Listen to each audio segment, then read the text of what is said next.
Road trip, summer 2018. I woke up deathly hungover in Ace Motel, Austin, Texas.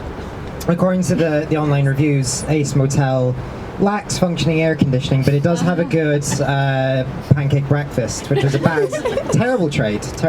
And I woke up next to my best friend from back home in Scotland, Dryzy. His real name's Alex Dry, but we call him Alex Dry because we lack creativity, I suppose. And he was in a bad state, but he was slightly less hungover than me, which legally meant that he had to drive the 600 miles to Louisiana that day. It's the rules, I don't make them up. And at this point, I rolled over and I looked at my phone. And as we all know, the first rule of my hangovers is burn your phone, don't look at it, never look at it again, because it'll only bring you bad news. And true to form, it did. One unread Facebook message from Brittany Kelly. Oh no. The last time I had seen Brittany Kelly was about 13 years prior, on the last night of a cruise to Alaska. More specifically, it was in the empty and darkened onboard cinema as we tried to hide from the midnight curfew that they have for teenagers. Gets worse. More specifically, I was kind of like maybe 8 or 9 rows ahead of her while she performed a minor sex act on Britton Woodcock from Saskatchewan, Canada, while I just kind of waited patiently so we could say our goodbyes. And we lost touch shortly after. I don't know what happened.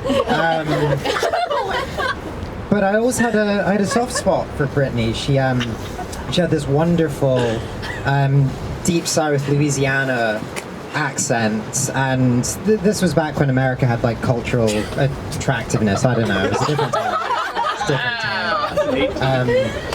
And I don't know, she combined the refined dignity of a Southern belle with the cool edginess of a Royal Caribbean cinema handjob. She was amazing. So clearly what had happened was my drunk brain had thought, I'm in America. Brittany is America. Find Brittany Facebook. Find Brittany. To which she had responded, Ian, of course I remember you. I live in Baton Rouge now. Let's meet up. That'll be great. Because she's wonderful and I'm a clown. And so the next day, we drove to Lafayette, Louisiana, about 200 miles from Baton Rouge, and we stayed in a trailer, a pink and white trailer in someone's back garden.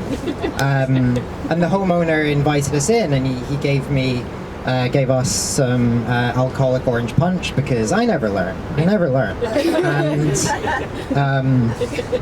And he started explaining quite calmly. So in that part of Louisiana, they're all descended from French settlers. They still speak a kind of French, English, Creole language.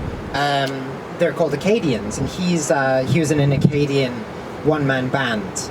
And he calmly explained that in Acadian culture, they really love to dance. Who doesn't love to dance? And they would all go to the town hall, and there's a springy wooden floor, and there's one dance where the woman is dancing with her partner, and she'll turn her back to her partner and kind of bend over a bit and kind of lean into the man, sort of dance intimately against the man, and they call this shining the belt buckle. If you can see the imagery.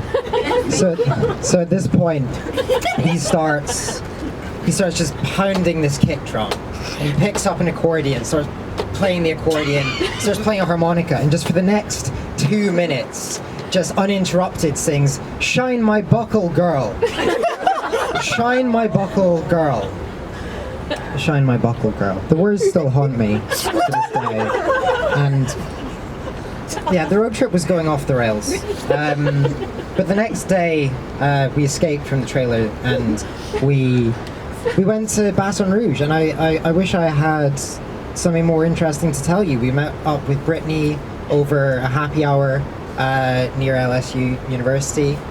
She was every bit the wonderful, endearing, open, honest girl I remembered her to be. She asked Drizzy, this guy that she'd never met before, everything about his life. And she has this skill of, she flirted with him just very gently in a way that puts you at ease and makes you feel wanted. It's a skill. That I was, that's not a joke. It's genuine. Like, she's lovely. And, after 4 hours and many rounds, we said our goodbyes and drove off to New Orleans. And 2 years later, her and Drizzy got engaged.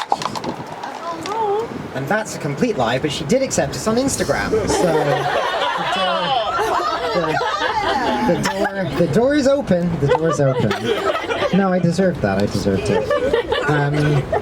So what are we to conclude from this? Do we conclude that every drunken mistake, every reckless night out is just some kind of blessing waiting to happen? Yes, we do.